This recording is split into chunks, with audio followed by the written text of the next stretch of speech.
열왕기하 4장 8절로부터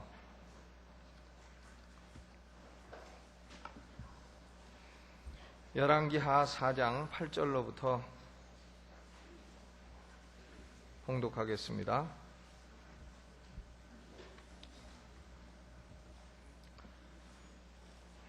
하루는 엘리사가 수넴에 이르렀더니 거기 한 귀한 여인이 저를 강권하여 음식을 먹게 한 거로 엘리사가 그곳을 지날 때마다 음식을 먹으러 그리로 들어갔더라.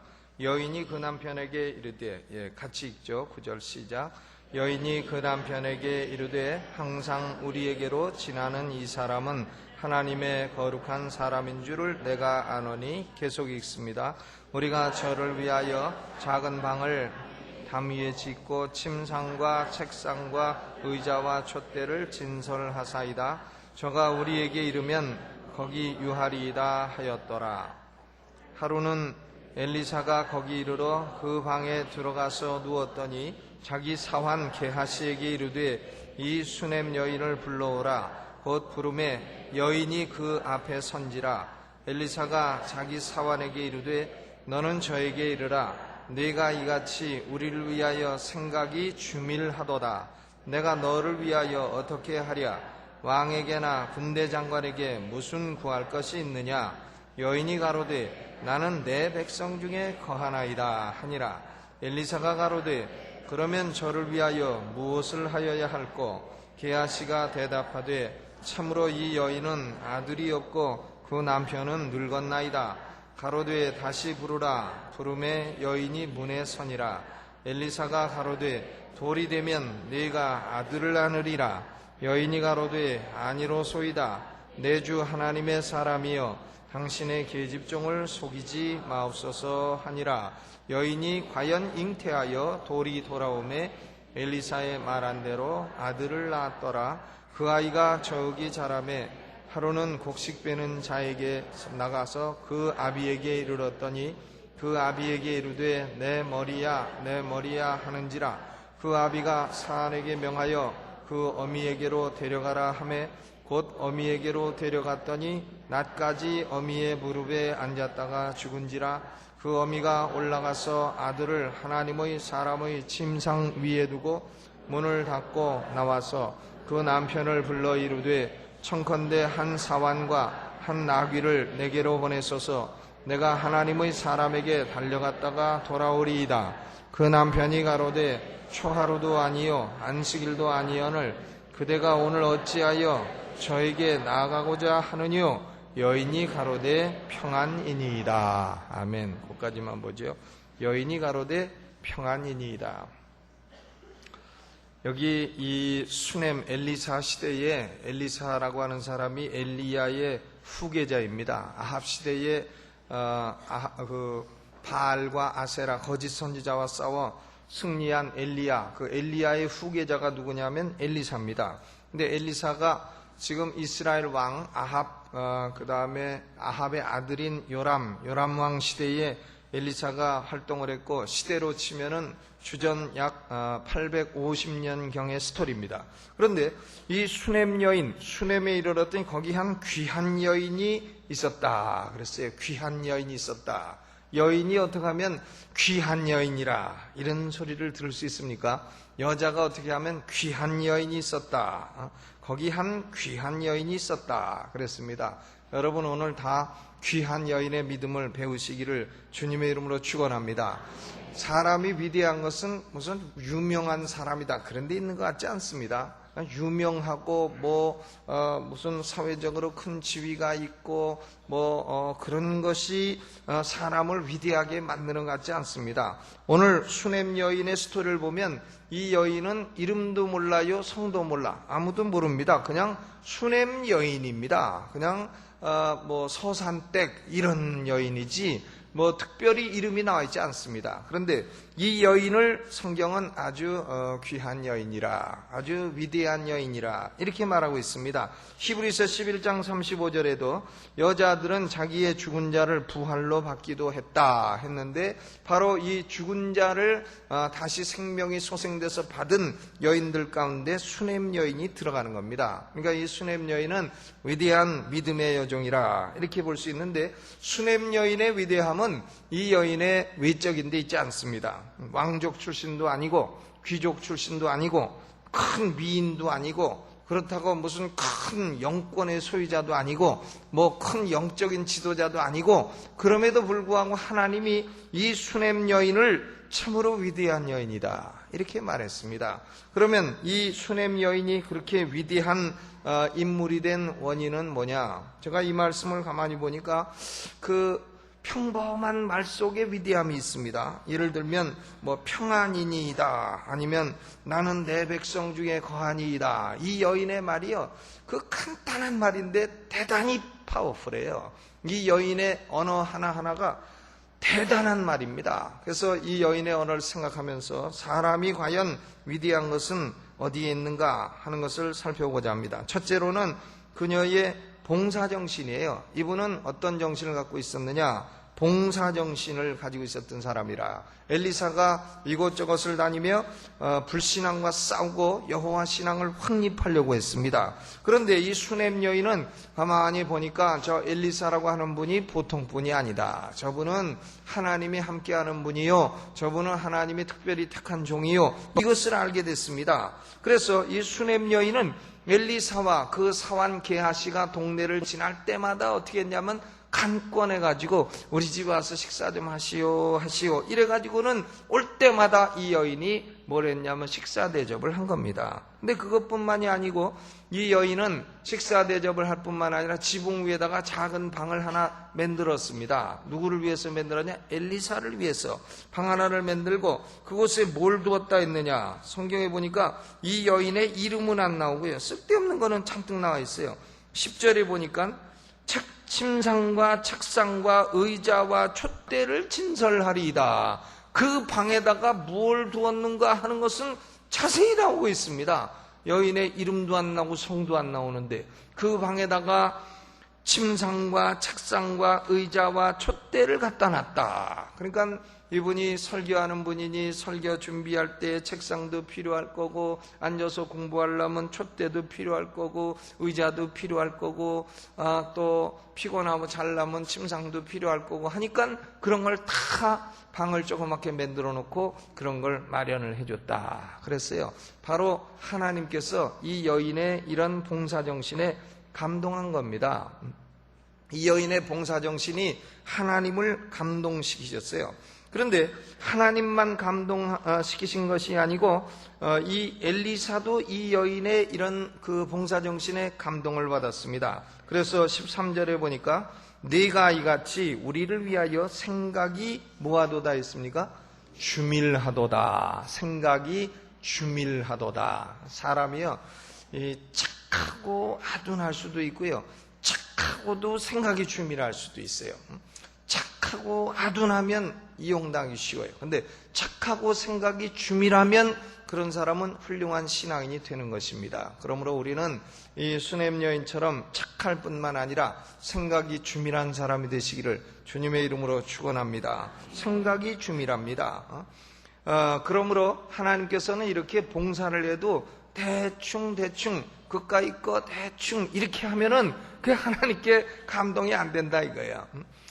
생각을 주밀하게 해서 하나님을 섬기고 봉사할 때에 하나님도 감동을 받으시고 또 엘리사 같은 하나님의 사람도 감동을 시킬 수 있는 줄로 믿습니다. 우리가 그러므로 원불교인이 돼서는 안 돼요. 원불교인. 내가 무슨 원불교 동그란 원불교 그 얘기하는 게 아니에요.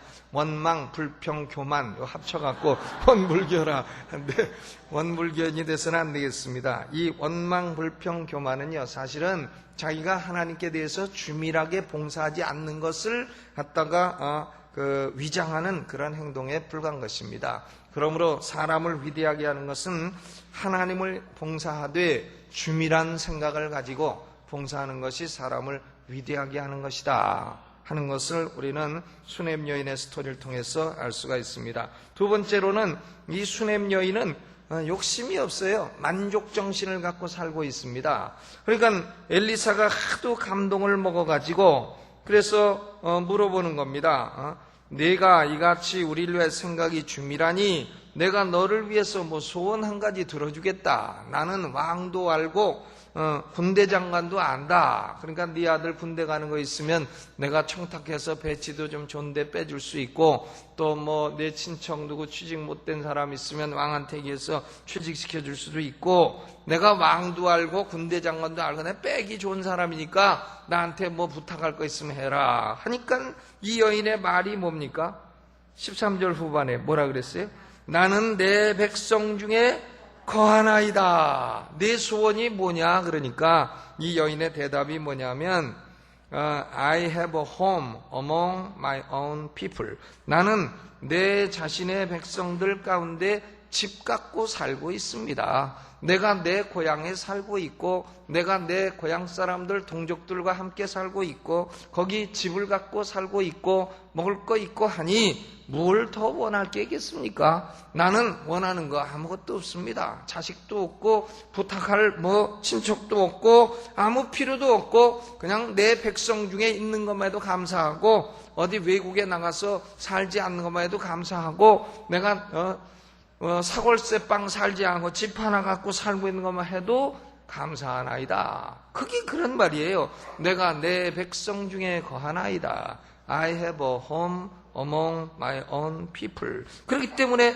내가 뭐 부족한 것이 아무것도 없다. 이것이 참으로 위대한 영혼의 경지인 줄로 믿습니다. 사도 바울도 빌립보 4장 11절에 뭐라 그랬습니까? 어떠한 형편에든지 내가 자족하기를 배웠다. 뭘 배웠다고요? 자족하기를 배웠다. 그런데 이 바울은 이걸 고생을 많이 하고 배웠는데 수넴 여인은 벌써 그걸 다 배워버렸습니다. 그래서 엘리사가 뭐 큰 거 소원 하나 들어주겠다 해도 무슨 소원입니까? 그냥 집 하나 갖고 살면 됐고, 그냥 소원이 있긴 있어요. 이 여인이 있어도 그걸 막 얘기를 하지 않는 거예요. 그러니까 이 여인이 마음이 얼마나 만족하면서도 소원을 그저 촐싹거리면서 얘기하지 않는 신중함도 있고 만족함도 있고 대단히 훌륭한 여인인 것을 알 수가 있는 것입니다. 이 여인의 세 번째 위대함은 뭐냐면요, 큰 일에도 설레지도 않고 들레지도 않는 차분함이에요. 이 여자가 얼마나 차분합니까? 저는 이걸 성경에 읽다 깜짝 놀랐어요. 대단히 차분한 여자입니다. 이 여자가요. 이 여자는 천지가 개벽을 해도 눈 하나 깜짝 안 할 여자예요. 보세요. 이렇게 해가지고 수넴 여인이 소원을 얘기를 안 하니까 엘리사의 사환인 게하시가 뭐라고 하냐면, 이 집안에는요, 선생님이요, 이 집안에는 자식이 없고 이 남편이 늙었습니다. 그러니까 이 여인이 소원이 하나 있다면 아마 자식을 원할 겁니다. 그러니까 이 여인은 아무 얘기 안 하는데 옆에서 얘기를 해주는 거죠. 이걸 뭐라고 하느냐? 지역사회 후원이라. 이 사람은요, 지역사회 후원을 좀 받고 살아야 됩니다. 지역사회 후원을 이렇게 딱 받고 있잖아요. 그러니까 게하시가 옆에서 편을 들어주는 겁니다. 그러니까 이 여인이 아마 아들 하나 갖고 싶어 할 겁니다. 그러니까 엘리사가 축복을 합니다. 내가 내년 이맘때면 아들을 낳으리라.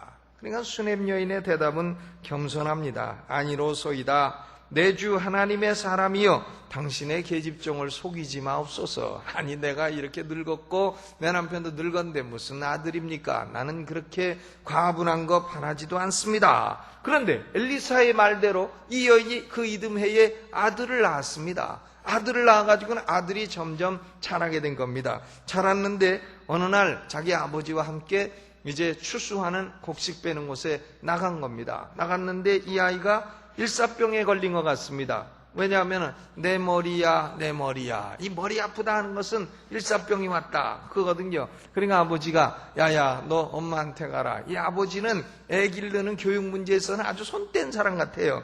그러니까 야야 너 머리 아프면 엄마한테 가라. 그러니까 그 사환이 엄마한테 갔다 뉘었는데 엄마 머리맡에서 나 대낮까지 누워있다가 죽어버린 겁니다.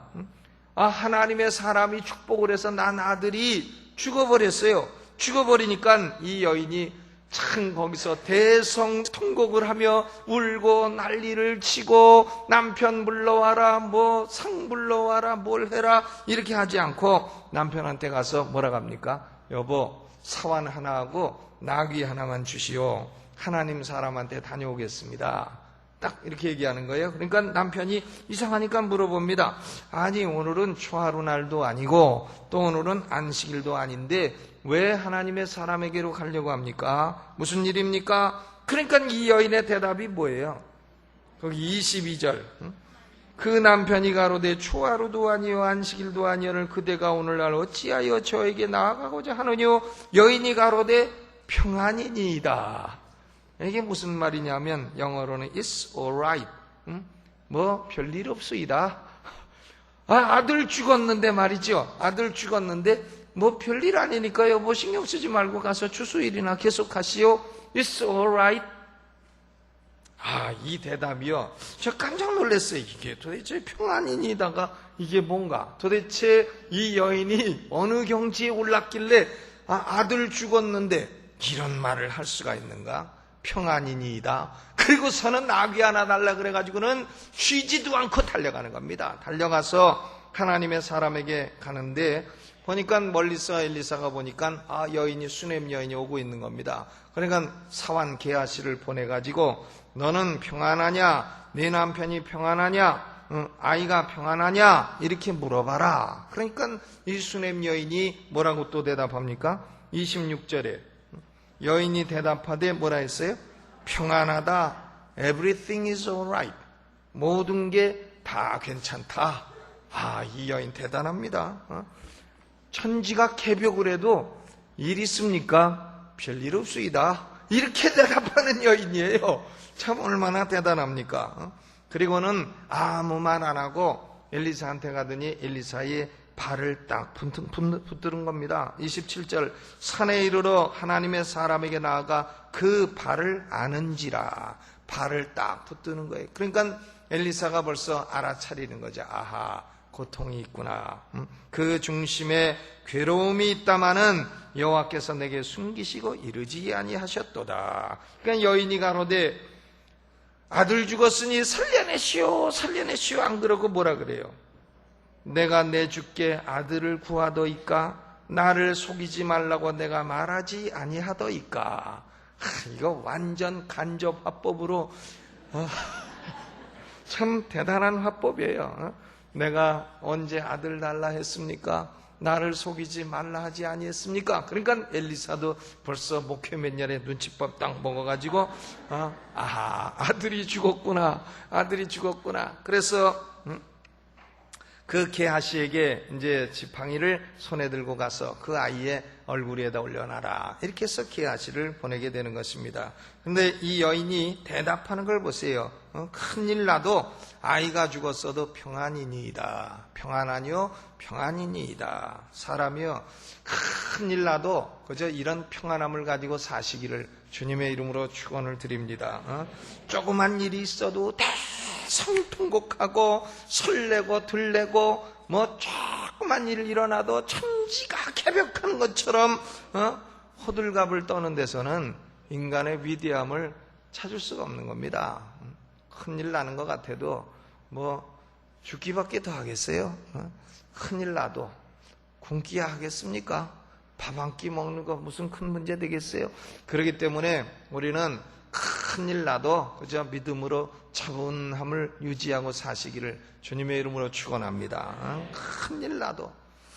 제가 전에 한 번도 얘기했지만 교수 생활할 때 보니까 어떤 분은 뭐 조그만 일 났어요. 조그만 일. 그나마는 그냥 큰일 나가지고 교수님 큰일 났습니다. 무슨 일이요? 보면 조그만 일 났어요. 조그만 일. 근데 그거 가지고 그냥 천지가 무너지는 것처럼 와가지고 큰일 났다. 그래서 그 다음부터는 그 사람이 큰일 났다 그러면 그냥 콧방구도 안 껴요. 뭐 늑대가 왔다 그래도 콧방구도 안 끄는 것처럼 그렇게 되지 않습니까? 그 사람 말이 신용이 없는 말이 돼버리는 것이고 저 사람은 뭐 큰일 났다 해도 별일 아니다. 그러니까 그 사람이 진짜 큰일 나면 그때는 어떤 표현을 할지 전 아주 알 수가 없어요. 늑대 소년이 늑대가 나타날 때 하도 속이다가 나중에 비행기 넉대가 나타났을 때 넉대가 나타났다 해가지고 거짓말했다 죽었다는 그런 얘기도 있지 않아요? 우리가 이 여인처럼 이렇게 큰일 나도 마음의 평안함과 차분함을 유지하고 사는 것이 신앙이다. 신앙의 무게중심이 좀 내려가야 돼요. 신앙의 무게중심이 위에 올라가 있으면은요, 그러면 흔들흔들 하다가 어느 날은 막 그냥 뭐 펄펄 뛰고 방언하고 불받고 막 영계의 거성 갔다가 또 어느 날은 그냥 쓰러져 가지고 이건 타락해도 보통 타락한 사람이 아니고 이렇게 되는 것은 신앙의 이 추가 아주 진폭이 큰 겁니다. 하나님은요, 심지가 견고한 자를 평강의 평강으로 지키신다, 이렇게 말씀하셨어요. 그러므로 이 여인의 위대함은 심지의 견고함이 있는 겁니다. 무게중심이, 신앙의 무게중심이 아래로 탁 내려가 있는 차분함에 있다 하는 것을 우리가 이 평안이다 하는 이 말씀에서 생각할 수가 있습니다. 네 번째로 이 여인의 위대함은 뭐냐? 30절에 있습니다. 30절 읽어보죠. 시작. 아이의 어미가 가로되 여호와의 사심과 당신의 혼의 사심을 가리켜 맹세하노니 내가 당신을 떠나지 아니하리이다. 엘리사가 이에 일어나 여인을 쫓아가니라 그랬어요. 이 여인의 위대함은 하나님은 죽은 자도 살리신다, 이런 믿음이 있는 거예요. 이게 대단한 믿음이에요.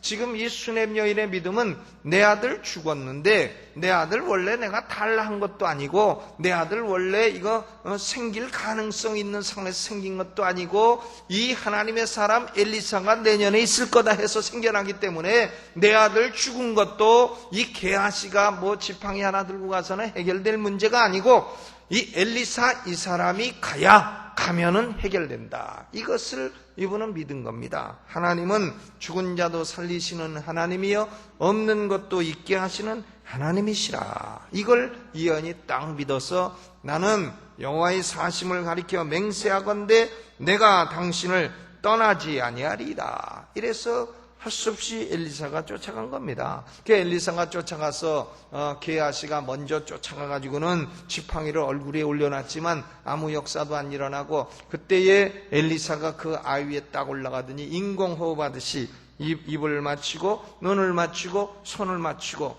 그래서 인공호흡하듯이 했더니 그만 그 아이가 깨어나가지고 7번째 재기하고 깨어나가지고는 살아났다 하는 이런 기적의 역사가 기록이 되어 있는 것입니다. 여러분, 우리가 기적을 보려면요, 이 수넴 여인, 이름도 없고 성도 없지만 참 자기 자식, 죽은 자식을 살린 기적을 보았고, 또 낳을 수 없는 상황에서 아이를 낳는 기적을 보았고, 이 두 가지 기적을 이 여인은 체험하게 된 줄로 믿습니다. 그러므로 오늘 이 여인처럼 참으로 위대한 신앙, 참으로 위대한 차분함, 그리고 참으로 위대한 만족, 그리고 이 여인처럼 주도 면밀하게 하나님을 섬기는 봉사정신으로 여러분 영혼을 채우는 이 밤 되시기를 주님의 이름으로 축원합니다.